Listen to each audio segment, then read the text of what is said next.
नमस्कार, हम अफरोज। दोपहर 3 बजे के भोजपुरी समाचार में स्वागत बा। सबसे पहले प्रमुख समाचार। कोरोना जोखिम के कारण कांग्रेस के 16 गो जिला अधिवेशन अनिश्चित। अधिवेशन के नया मिति तोकेला भी सकस। प्रधानमंत्री देउवा के कार्य व्यस्तता देखावत सत्तारूढ़ गठबंधन उच्च स्तरीय समन्वय समिति के बैठक स्थगित। दोसर बैठक भी अनिश्चित। मौसम में आयल बदली संगे ठंडी बढ़ला से सतर्क रहला मौसमविद सबके आग्रह। विजिबिलिटी कम भइला बाद हवाई उड़ान भी प्रभावित। कोविड-19 महामारी फेरि फैले लागला बाद भारत द्वारा अंतर्राष्ट्रीय उड़ान स्थगित। भारत में कोरोना के संक्रमण बढ़ रहल। T20 विश्व कप ग्लोबल छनौट खातिर 16 सदस्यीय नेपाली क्रिकेट टोली के घोषणा। लोकेशा विवेक पहिलका बेर राष्ट्रिय टोली में शामिल।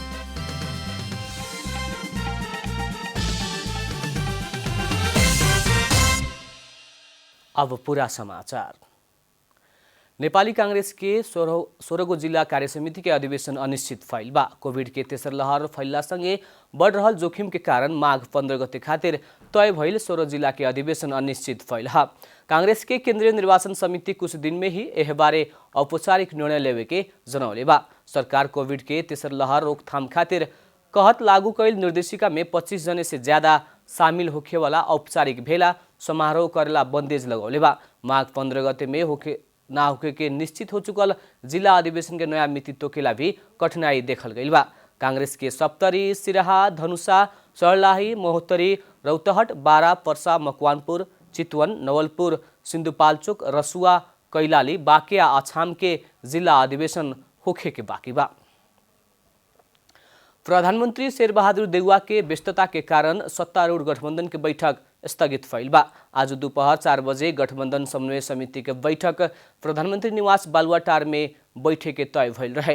प्रधानमंत्री के कार्य व्यस्तता के कारण देखावत बैठक स्थगित कैल गठबंधन समन्वय समिति के सदस्य एवं राष्ट्रीय जनमोर्चा के उपाध्यक्ष दुर्गा पौडेल जानकारी देहने। आज के बैठक में स्थानीय तह के निर्वाचन में पहले संसदीय निर्वाचन करे के बारे छलफल होखे के बताओल गई रहे। इससे पहले बैठक बैठल में माओवादी केंद्र के अध्यक्ष पुष्पकमल दाहाल वैशाख में संसदीय कार्तिक में स्थानीय तह निर्वाचन करला राखल प्रस्ताव में छलफल होखे के कार्यसूची रहे। निर्वाचन आयोग संवैधानिक व्यवस्था मुताबिक आयोला वैशाख में ही स्थानीय तह के निर्वाचन करला सुझाव सरकार के देहले बा। दोसर बैठक के समय भी अभी नइखे तोकल गई। चीन सरकार से अनुदान में देहल 10 लाख सिरिंज तातो पानी भन्सार होखत नेपाल प्रवेश कर चुकल आपूर्ति व्यवस्थापन महाशाखा जनौले बा। चीन से अनुदान में देहल 20 लाख सिरिंज मध्ये 10 लाख सीमा नाका होखत प्रवेश कैले बाटे त अभी 10 लाख आवे के बाकी बा। करीब 2.5 करोड़ सिरिंज आवे के चरण में रहल समेत आपूर्ति व्यवस्थापन शाखा के वरिष्ठ अधिकृत बड़े बाबू थापा बतौले बानी। कोरोना विरुद्ध के खोप लगावला प्रयोग होखे वाला सिरिंज 46,84,000 स्टॉक बाटे। सरकार 2 करोड़ 4 लाख सिरिंज खरीद खातिर समझौता कर चुकल थापा जानकारी करौने। वैसे ही कोभ्याक्स मार्फत 12 लाख सिरिंज आवे के प्रक्रिया में बा। मौसम में आयल बदली संगे ठंडी बढ़ला से सतर्क रहेला मौसमविद सब सर्वसाधारण सबके आग्रह कैले बा। अभी देश में पश्चिमी वायु के प्रभाव रहला से सुदूरपश्चिम प्रदेश, कर्णाली प्रदेश लगायत अन्य प्रदेश के पहाड़ी भूभाग सब में आंशिक से सामान्य बदली रहे।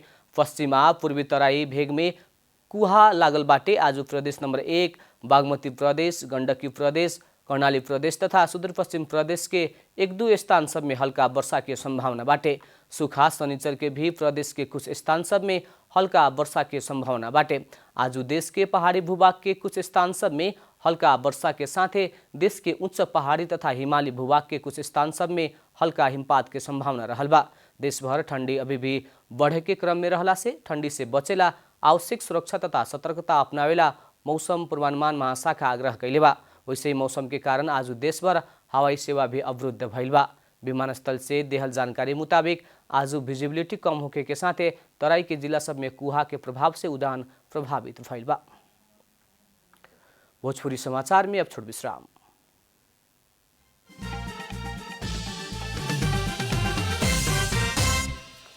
भोजपुरी समाचार में अब थप समाचार। प्रधानमन्त्री तथा मन्त्री परिषद कार्यालय अन्तर्गत रहल सार्वजनिक खरिद अनुगमन कार्यालय काठमाडौँद्वारा तोकल समय में काम ना उड़ाइल 7 गो निर्माण कंपनी के करिया सूची में रखले बाटे। 7 निर्माण व्यवसायी आपूर्तिकर्ता के करिया सूची में राखे किसिम से निर्णय भइल आज प्रकाशित सूचना में उल्लेख कइल गइल बा। करिया सूची में राखल अवधिभर निर्माण कंपनी सार्वजनिक निकाय के कौनो भी खरीद प्रक्रिया में भाग लेवे ना सके के कार्यालय जनौले बा। आरोग्य कंस्ट्रक्शन प्रणाली और ओकरे मुख्य व्यक्ति रंजन राय माझी के 3 वर्ष और दोसर डाइकोनोमिक जय शंभू के जेभी और मुख्य व्यक्ति विज्ञान कुमार अर्याल के 2 वर्ष के खातिर करिया सूची में राखल गइल बा। अन्य 5 कंपनी 1 वर्ष के खातिर करिया सूची में पड़ल बा। रौतहट के गौर अस्पताल में रहल आईसीयू तथा वेंटिलेटर दक्ष जनशक्ति के अभाव में संचालन होखे नहीं के सकल। कोरोना के दोसर लहर में भी वेंटिलेटर के अभाव में स्थानीय के से जान गंवा रहला पर भी संचालन ना होके सकल। जिला में इलाज के व्यवस्था ना भइला बाद वीरगंज के विभिन्न अस्पताल सब में रेफर करे पड़े के बाध्यता बा। रौतहट के गौर अस्पताल के उपरला तल्ला में 10 बेड के आईसीयू और 4 गो वेंटिलेटर मशीन बाटे। देखला पर सभी सामान नया बा, लेकिन दुर्भाग्य कोरोना के संक्रमण बढ़ के बीमार मृत्यु के मुंह में पुगला पर भी ई मशीन सब केहू के जान बचावेला प्रयोग में नइखे आ सकल। करीब 9 महीना पहिले नेपाल सरकार स्वास्थ्य मंत्रालय द्वारा उपलब्ध करावल गयल 2 करोड़ रकम मध्ये 1 करोड़ 81 लाख खर्चा करके तैयार कल गेल वेंटिलेटर और आईसीयू जिला में एक के बाद दोसर संक्रमित सबसे मृत्यु वरण कर रहत समय भी ना चल सकल। अस्पताल के मुताबिक वेंटिलेटर आ आईसीयू संचालन खातिर आवश्यक एनेस्थेसिस्ट, पैरामेडिक्स और फिजिशियन तथा नर्सिंग स्टाफ सब लगायत के जनशक्ति अभाव के चलते विपद में जान जोगावेला ऊ मशीन आ बेड सब प्रयोग नइखे हो सकल। आईसीयू को सामान हुँदा हुँदै पनि अब हामीसँग त्यो सञ्चालन गर्ने दक्ष जनशक्तिहरू जस्तो कि अब फिजिशियन र एनेस्थेसियोलोजिस्टहरू हुनुहुन्छ। अब त्यस्तो दक्ष जनशक्तिको टिम नभएको हुनाले चाहिँ आईसीयू का भेन्टिलेटर मसिनहरू चाहिँ चलाउन नसकेको अवस्था छ। कोरोना के दोसर लहर में गौर अस्पताल द्वारा वेंटिलेटर तथा आईसीयू संचालन करे न सकला बाद वहां से रेफर कल गेल ज्यादातर संक्रमित सबसे मृत्यु वरण करे के पड़ल तथ्यांक बाटे। कोविड महामारी में भी सरकार से रुचि ना दिखावल शिकायत करत एके यथाशीघ्र संचालन करेला स्थानीय सबके मांग बाटे। 15 मिनटदेखि त्यहाँ ब्लड उसको लागि बसिरहेछ, स्टाफ चाहिँ आरामले काम गर्दैछ के गफ गर्दैछ। त्यो त भएन नि। पेशेन्ट आएको छ, पेशेन्टलाई क्विक सर्भिस चाहियो के। उतना ही ना कोरोना संक्रमित सबके ऑक्सीजन के अभाव ना होखो कहत बीतल असार में अस्पताल में जड़ान कइल गयल ऑक्सीजन प्लांट भी संचालन में नइखे आ सकल। करीब 50 लाख खर्चा करके जड़ान कइल गयल ऑक्सीजन प्लांट भी विभिन्न प्राविधिक समस्या के चलते ऑक्सीजन उत्पादन नइखे कर सकल। कोरोना के दोसर लहर में रौतहट के 14 से 44 जने कोरोना वायरस से संक्रमित भइला पर 119 जने के जान गयल। अस्पताल में रहल ऑक्सीजन प्लांट आईसीयू वेंटिलेटर संचालन करेला कह के तत्कालीन अस्पताल व्यवस्थापन समिति द्वारा केंद्र प्रदेश सरकार के हर एक निकाय में पत्राचार और हार गुहार कैला पर भी आवश्यक दक्ष जनशक्ति के व्यवस्था न भइला से संचालन करे ना सकल सरकार वाला सबके कहना बा। कोविड को जस्तो महामारी फेरि तीसरा भेरिएन्ट आइरहेछ, त्यसमा म के भन्न चाहन्छु भने अलिअलि यसमा सबले चासो देखायो भने त्यो अक्सिजन प्लान्ट फेरि व्यवस्थापन हुन सक्छ र व्यवस्थित हुन सक्छ। त्यो अक्सिजन प्लान्ट व्यवस्थित भएन भने फेरि हाम्रो रौतहटवासीको प्रत्येक नागरिकको जान हामी जोखिममा राख्छौं। तेसर लहर नेपाल में प्रवेश कैला पर भी गौर अस्पताल के तैयारी संपन्न नहीं हो सकल। ऐसे भइल सामग्री प्रयोग विहीन बना के राखल और नागरिक सबके इलाज के अभाव में जान गंवावे के पड़ल कहत ई तरफ संबंधित निकाय संवेदनशील बने पड़े के सबके मांग बा। रौतहट से प्रेम यादव के रिपोर्ट। अब आर्थिक समाचार।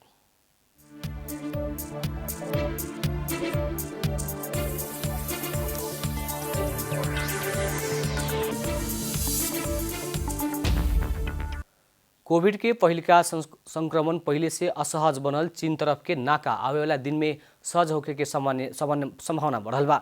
चीन के स्वायत्त क्षेत्र तिब्बत सरकार के अध्यक्ष यान जिंग हेंग कोविड नियंत्रण करे वाला प्रबंध सबके पालना करत नेपाल के रुचि में संबोधन करके आश्वासन देला संगे ही संभावना बढ़ल हुए। नेपाल के महावाणिज्य दूत नवराज ढकाल अध्यक्ष यान के उनकर कार्यकक्ष में भेंट करके नेपाली उत्पादन सतह मार्ग से तिब्बत ले आवे के नेपाल जाएवाला मालवाहक सवारी साधन के संख्या बढ़ावेला आ सहजीकरण खातिर कैल आग्रह के जवाब में वहाँ के ऐसा आश्वासन देने हैं।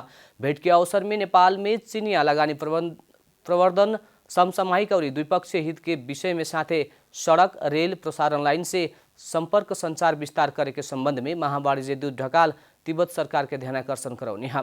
पिछला समय नाका में चिनिया तरफ के एकपक्षीय अवरोध के कारण नेपाल के जरूरत मुताबिक आयात नइखे करे मिलल। व्यवसायी सब इससे अघोषित नाकाबंदी के संज्ञा देते आ रहल बा। भोजपुरी समाचार में अब छोट विश्राम।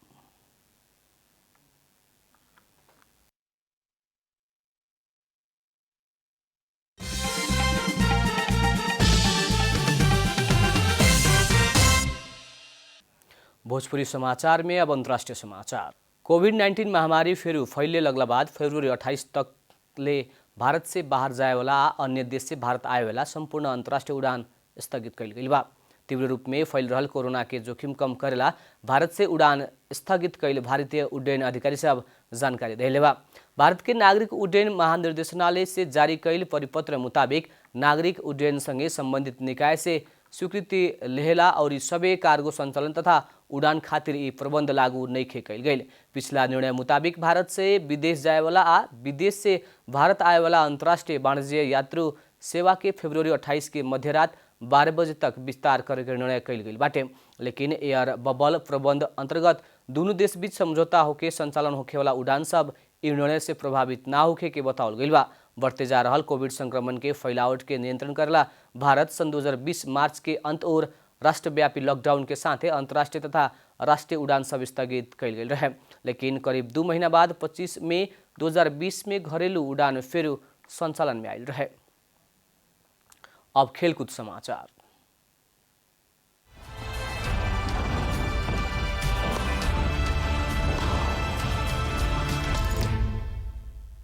नेपाल क्रिकेट संघ क्यानद्वारा अगिला महीना होखेवाला T20 विश्वकप ग्लोबल छनौट खातिर अंतिम 16 सदस्यीय टोली के घोषणा कइल गइल बा।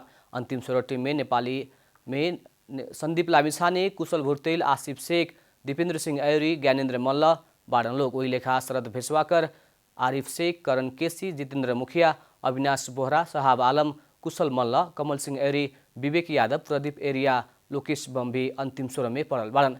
क्यान अंतिम 16 में तीव्र गति के बॉलर सोमपाल कामी आ विकेट कीपर विनोद भण्डारी के शामिल नहीं कैले। फरवरी 17 से शुरू होखेवाला ग्लोबल छनौट ए में नेपाल सहित 8 गो टोली बाटे। 8 टोली के 2 समूह में विभाजित नेपाल समूह बी में बाटे। नेपाल संगे ओमान, कनाडा, फिलिपिन्स समूह बी में बाटे। आयरलैंड, यूएई, जर्मनी आ बहराइन समूह ए में बा। अंत में प्रमुख समाचार फिर एक बेर। कोरोना जोखिम के कारण कांग्रेस के 16 गो जिला अधिवेशन अनिश्चित। अधिवेशन के नया मिति तोकेला भी सकत। प्रधानमंत्री देउवा के कार्यव्यस्तता देखावत सत्तारूढ़ गठबंधन उच्च स्तरीय समन्वय समिति के बैठक स्थगित।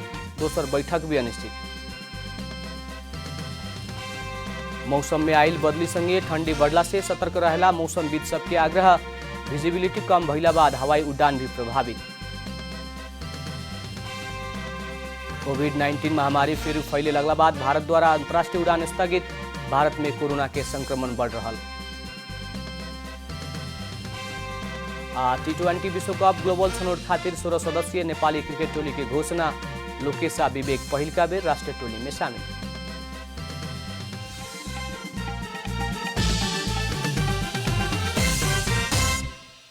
भोजपुरी समाचार अभी खातिर इतना ही। जनता द्वारा जनता खातिर प्रसारित जनता टेलीविजन देखत रहें। प्रणाम।